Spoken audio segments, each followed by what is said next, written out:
नमस्कार, good evening, बहुत स्वागत है आप सबका। आप देख रहे हैं टॉप 5 और हम 5 फिर से हाजिर हैं आपको बताने के लिए अब तक की 25 वो खबरें जिनसे आपको आज के दिन का पूरा अपडेट मिलेगा। बिना देर के शुरू करते हैं आज का टॉप 5।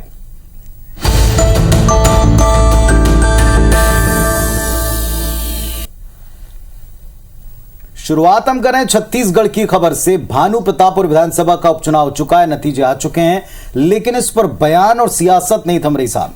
छत्तीसगढ़ के पूर्व मुख्यमंत्री रमन सिंह ने अब यह कहा है कि कांग्रेस ने षड्यंत्र करके इस चुनाव को जीता है। नोटा का प्रतिशत बढ़ गया है, यानी दोनों प्रत्याशियों को जनता ने पसंद नहीं किया। भानु प्रतापपुर से नवनिर्वाचित विधायक सावित्री मंडावी को उन्होंने जीत की बधाई दी है। वहीं रमन सिंह ने गुजरात में भाजपा की जीत को ऐतिहासिक करार दिया, कहा कि कांग्रेस की सबसे बुरी हार। हिमाचल में मिली हार पर कहा कि कांग्रेस महज 1% वोट से जीती है। एंटी इनकम्बेंसी का फायदा कांग्रेस पार्टी को मिला है।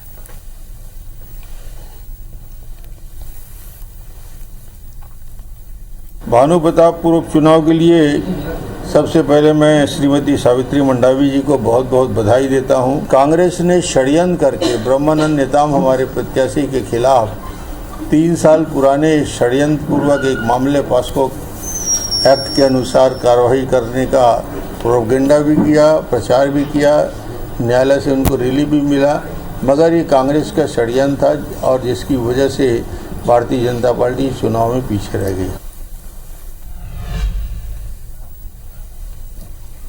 तो कल आए चुनावी नतीजों पर बयानबाजी देखने को मिल रही है। कांग्रेस के प्रदेश अध्यक्ष मोहन मरकाम ने चुनावी नतीजों के बहाने बीजेपी पर निशाना साधा। मोहन मरकाम ने कहा कि बीजेपी नेता कांग्रेस मुक्त भारत का सपना देख रहे हैं, लेकिन बीजेपी को इस पर चिंतन करना चाहिए। बीजेपी विपक्षी दलों को समाप्त करने की कोशिश करती है, कांग्रेस देश के रगों में बसती है। भारतीय जनता पार्टी के नेता जो सपने देखते हैं कि कांग्रेस मुक्त भारत की सपने देखते हैं, मगर भारतीय जनता पार्टी के नेताओं को इसमें आत्मचिंतन करना चाहिए, क्योंकि हमने हिमाचल में जीता, छत्तीसगढ़ में जीता। जरूर हम कोई चुनाव हार जाते हैं, मगर फिर से हमने कई दौर हमने देखे हैं, उन दौर में फिर से कांग्रेस पार्टी पुनर्जीवित हुई। छत्तीसगढ़ में कांग्रेस के नए प्रदेश अध्यक्ष की नियुक्ति पर मोहन मरकाम ने कहा है कि ये हाईकमान पर निर्भर है कि वो किसे प्रदेश अध्यक्ष बनाए। उन्होंने कहा कि मैंने कार्यकर्ता के रूप में काम किया और एआईसीसी और पीसीसी की ओर से दिए गए टास्क को पूरा किया। कार्यकाल के दौरान संगठन को मजबूती प्रदान करने की कोशिश की और सरकार की उपलब्धि और नीतियों को जन जन तक पहुंचाने का प्रयास किया। आगे मोहन मरकाम ने यह भी कहा कि वे हाईकमान की ओर से दी जाने वाली सभी जिम्मेदारी पूरी करेंगे। साथ ही भानु प्रतापपुर उपचुनाव में कांग्रेस की जीत पर कहा कि सरकार की उपलब्धियों की वजह से ये जीत हुई है। आरक्षण विधेयक पर राज्यपाल के हस्ताक्षर को लेकर मरकाम ने कहा कि महामहिम की भी मंशा है दस्तखत करने की और उन्हें इस पर हस्ताक्षर करना चाहिए। बदलने का अधिकार, नए अध्यक्षों का नियुक्ति करने का अधिकार हाईकमान को। हमें जो भी दायित्व टास्क एआईसीसी से मिले हों या पीसीसी से मिले हो, उसको हमने संगठन स्तर पर, जमीनी स्तर पर पूरा करने का प्रयास किया। हमारी सरकार की उपलब्धियों, नीतियों को कार्यकर्ताओं के माध्यम से जन जन तक पहुंचाने का प्रयास किया। आगे हाईकमान जो भी जिम्मेदारी दी, वो जिम्मेदारी को मैं पूरा करने के लिए तत्पर रहूंगा। तो चलिए आपको बता दें कि कांग्रेस नेताओं की बातचीत वाले वीडियो पर बयानबाजी अब देखने को मिल रही है। एमपी के गृह मंत्री नरोत्तम मिश्रा ने वीडियो पर तंज कसा है। नरोत्तम मिश्रा ने कहा है कि कांग्रेस नेताओं की बातचीत वाला वीडियो पूरी तरीके से प्रायोजित है। वीडियो का मकसद एक दूसरे की तारीफ करना है। इसके साथ ही उन्होंने कहा कि वीडियो में याद दिलाया जा रहा है कि सब बूढ़े हो चुके हैं। पूरा प्रायोजित है वो पूरा का पूरा वीडियो। कांग्रेस की पूरी देश में आह आह निकल रही है और ये नेता की वाह वाह किए जा रहे हैं। इस तरह की प्रायोजित वीडियो यात्रा असफल होने के लिए, उसे छुपाने के लिए जारी किए जा रहे हैं। अमरकंटक प्रवास से लौटी उमा भारती के तीखे तेवर देखने को मिल रहे हैं। डिंडोरी के शहपुरा में उमा भारती ने शराब दुकान पहुंचकर विरोध जताया। दरअसल शराब दुकान स्कूल के 50 मीटर के दायरे में है। उमा भारती ने कहा कि दुकान हटाने के सीएम के निर्देश का पालन नहीं हो रहा है। इसके साथ ही उमा भारती ने अधिकारियों को शराब दुकान जल्द से जल्द हटवाने की चेतावनी भी दे दी है। मुझे पता लगा है कि सीएम साहब भी निर्देश दे गए थे इसको बंद करने का, लेकिन उनके निर्देशों का भी पालन नहीं हुआ। मैं आज चेतावनी देके जा रही हूँ, ये शराब की दुकान सारे नियमों का उल्लंघन कर रही है। ये दुकान बंद हो जानी चाहिए, नहीं तो मैं स्वयं सारे काम छोड़ के यहाँ आ जाऊँगा। बात बीजेपी की बैठक की करते हैं। चंबल में मिशन 2023 को लेकर बीजेपी की बैठक हुई और बैठक में मिशन 2023 की रणनीति को लेकर बीजेपी नेताओं ने मंथन किया। इस मौके पर प्रदेश अध्यक्ष वीडी शर्मा ने कहा कि गुजरात के अंदर जो आंधी आई है वो ककराना से प्रदेश में घुसेगी और मध्य प्रदेश में कोने कोने तक ये पहुंचेगी। शर्मा ने दावा किया कि 2023 में मध्य प्रदेश में भी इतिहास बनेगा। ग्वालियर के प्रवास में हमारे राष्ट्रीय सह संगठन महामंत्री आदरणीय शिव प्रकाश जी और हमारे सभी संभाग के पदाधिकारी, संभाग के हमारे जिलों के अध्यक्ष, जिलों के प्रभारी, तो वो बातें जो तय हुई हैं संगठन काम के विस्तार से लेकर के सुदृढ़ीकरण, इन सारी बातों को आज सभी जिलाध्यक्षों के साथ बैठ करके हम उन बातों की चर्चा यहाँ पर कर रहे हैं। और अब बात एक उपलब्धि की। मध्य भारत की पहली वंदे भारत ट्रेन जोनल मुख्यालय बिलासपुर आ चुकी है।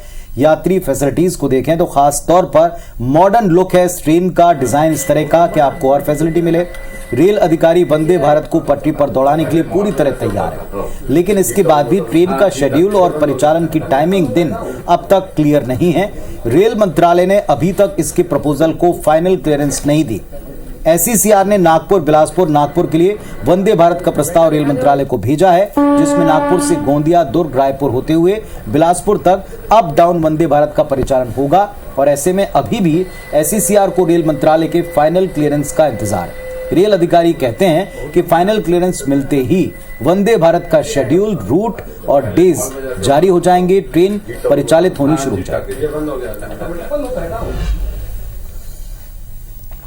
तो चलिए, छत्तीसगढ़ के बीजेपी सांसदों ने दिल्ली रेल मंत्री अश्विनी वैष्णव से मुलाकात की। बीजेपी सांसदों ने छत्तीसगढ़ में लगातार ट्रेनों के रद्द होने के संबंध में यहां पर उनसे चर्चा भी की। छत्तीसगढ़ में वंदे भारत ट्रेन शुरू होने पर सांसदों ने रेल मंत्री को धन्यवाद दिया और इस दौरान सांसद संतोष पांडे ने वंदे भारत ट्रेन का राजनांदगांव में ठहराव की मांग भी यहां पर की, जिस पर रेल मंत्री ने अपनी स्वीकृति दे दी है। यानी कि 11 दिसंबर से शुरू होने वाली अत्याधुनिक वंदे भारत ट्रेन अब राजनांदगांव में भी रुकेगी। रेल मंत्री से मुलाकात के बाद सांसद ने बताया कि छत्तीसगढ़ में रेलवे 10,000 करोड़ से ज्यादा के इंफ्रास्ट्रक्चर खड़ा कर रहा है, जिससे आने वाले दिनों में छत्तीसगढ़ में रेल सुविधा को और तेजी से बढ़ाया जा सके। रेल मंत्री से मुलाकात करने वाले बीजेपी सांसदों में अरुण साव, सुनील सोनी, गोमती साय और संतोष पांडे शामिल थे।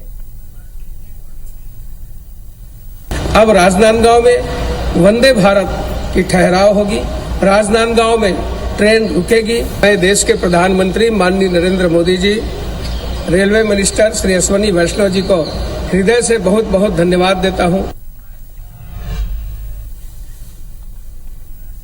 श्योपुर के विजयपुर प्राथमिक स्वास्थ्य केंद्र में आयोजित महिला नसबंदी शिविर में शर्मनाक तस्वीरें सामने आई हैं। बताया जा रहा है कि टारगेट पूरा करने के लिए डॉक्टर्स ने कुछ ही घंटों में कई महिलाओं की नसबंदी कर दी। बता दें कि ऑपरेशन के बाद महिलाओं को जमीन में लिटाया गया और उसके बाद उन्हें वापस ट्रक में भरकर घर भेज दिया गया। मामले में कांग्रेस विधायक बाबू जंडेल ने कहा कि मुर्गे बकरी की तरह महिलाओं के साथ व्यवहार किया गया है। अस्पताल में ऑपरेशन के बाद फल फ्रूट देना था, लेकिन स्वास्थ्य विभाग की लापरवाही की वजह से महिलाओं को दिक्कतों का सामना करना पड़ा। विजयपुर अस्पताल में ये नसबंदी शिविर में मुझे ऐसा लग रहा कि लापरवाही सरकार प्रशासक क्या कर रही है। जैसे बकरा बकरी होते हैं, ऐसे महिला को नसबंदी करके लोडिंग वाहन में पटक दिया गया है। न कोई उनकी व्यवस्था है। ये लापरवाही है प्रशासक और सरकार की। बात इंदौर की करते हैं, जहां के शासकीय नवीन विधि महाविद्यालय में भड़काऊ कंटेंट वाली LLM की विवादित किताब सहित अन्य गंभीर शिकायतों का मामला सामने आने के बाद प्रदेश के उच्च शिक्षा मंत्री डॉक्टर मोहन यादव ने जांच कमेटी की रिपोर्ट के आधार पर कॉलेज के प्राचार्य डॉक्टर इनामुर रहमान और सहायक प्राध्यापक डॉक्टर मिर्जा मोजिज बेग को तत्काल प्रभाव से निलंबित कर दिया। साथ ही कॉलेज में पदस्थ तीनों गेस्ट फैकल्टी की सेवाएं भी समाप्त कर दी गई हैं। दरअसल इंदौर के शासकीय नवीन विधि कॉलेज में प्रोफेसर डॉक्टर फरहत खान की विवादित किताब सहित अन्य विवादास्पद मामले सामने आए थे। इसकी जांच के लिए प्रदेश के उच्च शिक्षा विभाग ने 7 सदस्यीय उच्च स्तरीय जांच कमेटी गठित की थी। इस कमेटी ने अपनी रिपोर्ट सरकार को सौंपी है और उसके बाद उच्च शिक्षा मंत्री ने मामले में कार्रवाई की है। महाविद्यालय में प्राध्यापक और प्राचार्य के संरक्षण में कुछ आपत्तिजनक साहित्य का अध्ययन अध्यापन का कार्य कराया जा रहा है। ये घोर आपत्तिजनक है। हमने इसकी जांच कराई और जांच में पाया गया कि प्राचार्य और स्थायी प्राध्यापक जो वहां पर इस घटना में इन्वॉल्व थे उनको हमने सस्पेंड किया है। मध्य प्रदेश के बैतूल के मांडवी में बोरवेल में गिरे मासूम तन्मय के लिए रेस्क्यू पिछले 65 घंटे से ज्यादा समय से जारी है। उसकी सलामती के लिए दुआओं का दौर भी जारी है। प्रशासन भी मासूम को निकालने में दिन रात जुटा हुआ है, लेकिन रेस्क्यू की धीमी गति को लेकर परिजनों ने नाराजगी जाहिर की है। तन्मय के पिता सुनील साहू ने प्रशासन पर रेस्क्यू करने में मनमानी और लापरवाही का भी आरोप लगाया है। उधर तन्मय के सहपाठियों और टीचर ने भी ईश्वर से तन्मय की सलामती की कामना की है। देखिए, पिछले 3 दिनों से मौके पर मौजूद हमारे संवाददाता शकील ब्योहार ने भी इस पर एक रिपोर्ट तैयार की थी।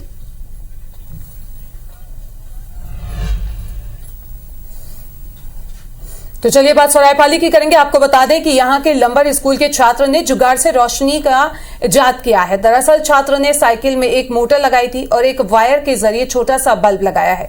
साइकिल का पैडल तेज घुमाने पर बिजली पैदा होती है और बल्ब जल उठता है। 8वीं के छात्र के इस आविष्कार की अब खूब चर्चा भी हो रही है।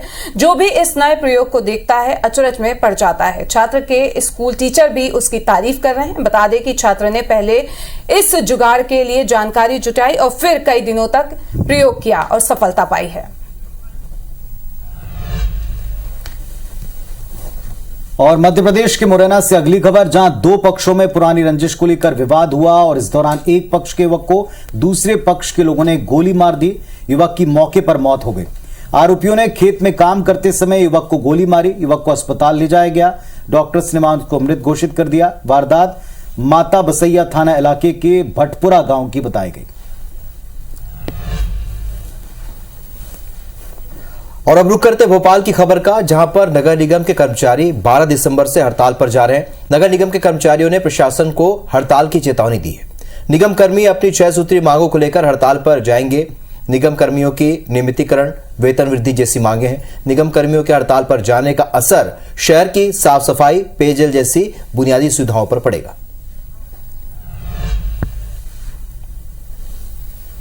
रायपुर के सड्डो इलाके में स्थित वृंदावन बीएसयूपी कॉलोनी से 8 साल की बच्ची रहस्यमय तरीके से लापता हो गई। रायपुर पुलिस की कार्रवाई का तरीका यह है कि शिकायत के 24 घंटे बाद भी विधानसभा थाने की पुलिस परिजन से पूछताछ करने नहीं पहुंची है, न ही 8 साल की लापता बच्चे की तलाश के लिए कोई प्रयास कर रही है। इधर बच्चे के लापता होने से माँ बाप का रो रो कर बुरा हाल है। फर्नीचर का काम करने वाले राजू यादव की 8 साल की बेटी दुर्गा यादव 3 दिन पहले अपने घर के सामने खेल रही थी, फिर वो वापस नहीं लौटी। बच्ची की मां लोगों के घरों में काम करती है, इसलिए बाहर थी। मोहल्ले के लोगों का कहना है कि शाम को जिस वक्त लड़की गायब हुई वहां एक कार भी खड़ी थी, लेकिन शाम के बाद वो भी दिखाई नहीं दी है। रायपुर के पंडरी इलाके में 36 साल के एक बुजुर्ग ने सिर्फ 6 साल की मासूम बच्ची से दुष्कर्म किया है। इंसानियत को शर्मिंदा कर देने वाले इस घिनौने जुर्म के आरोपी की पुलिस ने पहचान तो कर ली है, लेकिन 3 दिनों बाद भी उसे गिरफ्तार नहीं कर पाई है, जिससे पुलिस की कार्यशैली पर भी सवाल खड़े हो रहे हैं। मामला संवेदनशील होने की वजह से आरोपी और पीड़ित बच्ची से जुड़ी जानकारी सार्वजनिक नहीं की जा रही है। व्यापम घोटाले में सीबीआई जांच जारी है, लेकिन मध्य प्रदेश एसटीएफ ने एक और एफआईआर दर्ज की है। यह एफआईआर पूर्व सीएम दिग्विजय की शिकायत पर की गई है। दिग्विजय ने साल 2014 में व्यापम के मेडिकल कॉलेजों में फर्जी तरीके से दाखिला दिलाने की शिकायत की थी। 8 साल चली लंबी जांच के बाद एसटीएफ ने गुरुवार को 8 लोगों के खिलाफ एफआईआर दर्ज की है। एफआईआर में आरोप है कि व्यापम द्वारा साल 2006 के बाद से जो भी परीक्षाएं आयोजित कराई गई, उनमें मध्य प्रदेश शासन के मुख्यमंत्री, भाजपा पार्टी के नेता, चिकित्सा शिक्षा के संयुक्त संचालक NM श्रीवास्तव और व्यापम के अधिकारियों ने मिलकर घोटाले को अंजाम दिया। बता दें कि दिग्विजय के दिए प्रमाणों में बताया गया है कि चयनित छात्रों के पते एक समान हैं। उत्तर प्रदेश से बोर्ड परीक्षा पास करने वाले छात्रों के मध्य प्रदेश के मूल निवासी प्रमाण पत्र संदिग्ध हैं और छात्रों के परीक्षा फॉर्म पर लगाए गए फोटो और सीट आवंटन पत्र में चस्पा फोटो अलग अलग हैं।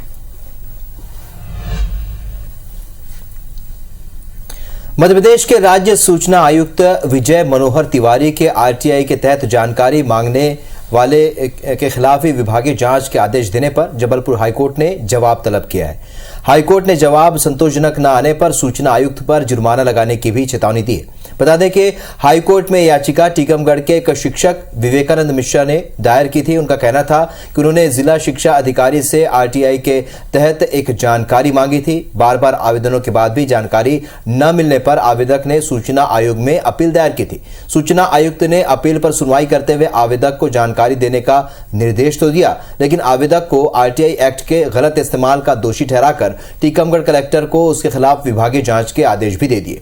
फरियादी शिक्षक ने सूचना आयुक्त के इस आदेश को मनमाना बताकर हाईकोर्ट में चुनौती दी थी। अगली खबर इंदौर से, जहां MGM मेडिकल कॉलेज ने रैगिंग में शामिल 11 छात्रों को 3 महीने के लिए सस्पेंड किया। पुलिस के छात्रों की सूची कॉलेज को भेजने के बाद यह एक्शन हुआ है। छात्रों को हॉस्टल से भी सस्पेंड कर दिया है। दरअसल जुलाई के तीसरे सप्ताह में MGM मेडिकल कॉलेज के स्टूडेंट्स ने दिल्ली में एंटी रैगिंग कमेटी को एक शिकायत की। फर्स्ट ईयर के छात्रों की यह शिकायत ईमेल के द्वारा MGM मेडिकल कॉलेज प्रबंधन को भी मिली। इसके बाद एंटी रैगिंग कमेटी ने संयुक्तागंज पुलिस थाने में अज्ञात छात्रों पर एंटी रैगिंग एक्ट के तहत केस दर्ज कराया। पुलिस ने 4 महीने चली इन्वेस्टिगेशन के बाद 2019-2020 बैच के 11 स्टूडेंट्स के खिलाफ नामजद रिपोर्ट दर्ज कराई। आरोपी छात्रों के नाम शैलेश शर्मा, शुभांकर मिश्रा, देवव्रत गुप्ता, राहुल पटेल, प्रियम त्रिपाठी, चेतन वर्मा, गर्भित देवड़ा, ऋषभ राज, प्रभात सिंह, कृपांशु सिंह, रौनक पाटीदार बताए गए। इनमें कुछ आरोपी पकड़े गए हैं, बाकी की तलाश अब भी जारी है। तो खबर बिलासपुर से आपको बता देते हैं, जहां पे NTPC के मजदूरों ने आज जमकर हंगामा किया। हंगामा करने वाले 2 महीने से वेतन और बोनस की मांग यहां पे कर रहे हैं। नाराज NTPC के मजदूरों ने रेलवे ट्रैक पहुंचकर मालगाड़ी रोक दी और NTPC प्रबंधन के खिलाफ जमकर नारेबाजी भी की। हंगामा और विवाद बढ़ता गया। NTPC के अधिकारी मौके पर पहुंचे और NTPC के अधिकारियों ने प्रदर्शन कर रहे मजदूरों को आश्वासन देकर मामले को शांत कराया।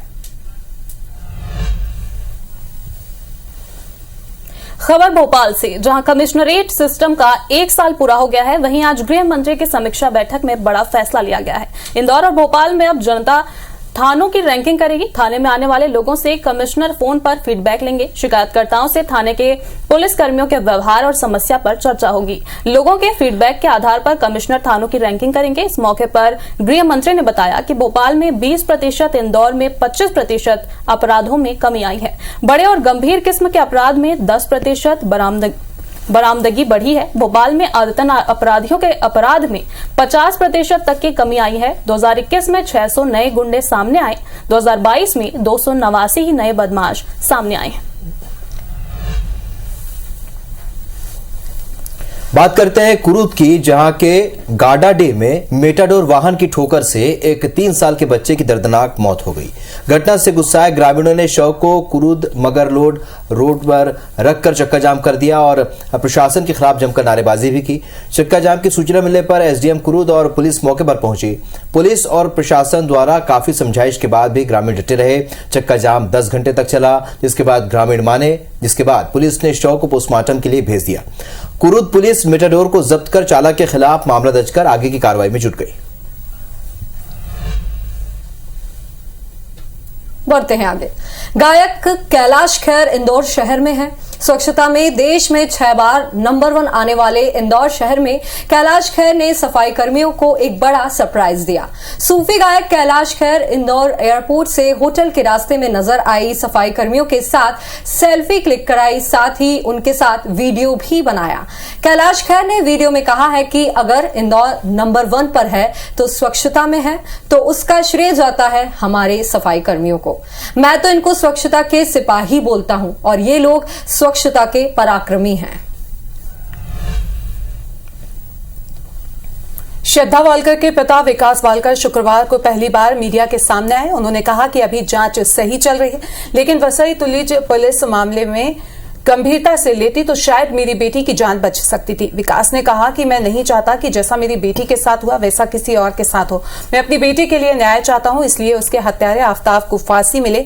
मैंने अपनी बेटी से बात करने की कोशिश की, लेकिन पिछले 2 सालों में उसने मुझे कोई जवाब नहीं दिया। मुझे कभी नहीं बताया कि मेरी बेटी के साथ क्या हो रहा है। उन्होंने बताया कि आखिरी बार मेरी श्रद्धा से 2021 में बात हुई थी और वो बेंगलुरु में थी। मैंने 26 सितंबर को आफ्ताब से बात की तो मेरी बेटी के बारे में पूछा तो उसने कोई जवाब नहीं दिया। सारे देश में इस केस को लेकर सनसनी भी है और कई सवाल भी हैं। श्रद्धा मर्डर केस में आरोपी आफ्ताब पूनावाला की वीडियो कॉन्फ्रेंसिंग के जरिए साकेत कोर्ट में पेशी कराई गई। कोर्ट ने उसकी न्यायिक हिरासत 14 दिन और बढ़ा दी। पिछले महीने आफ्ताब की दिल्ली के अंबेडकर अस्पताल से वीडियो कॉन्फ्रेंसिंग के जरिए कोर्ट में पेशी हुई थी। कोर्ट ने उसे 13 दिन की न्यायिक हिरासत में भेज दिया। आपको बता दें कि श्रद्धा मर्डर करने के बाद आफ्ताब ने हॉलीवुड सेलिब्रिटी जॉन डेप और अम्बर हर्ड के मानहानि मुकदमे का लाइव ट्रायल देखा था। पुलिस को शक है कि आफ्ताब ने इस ट्रायल को देखकर ऐसी तरकीबें सीखी जिनसे वो पूछताछ में खुद को संभाल पाया और पुलिस को गुमराह भी करता रहा है।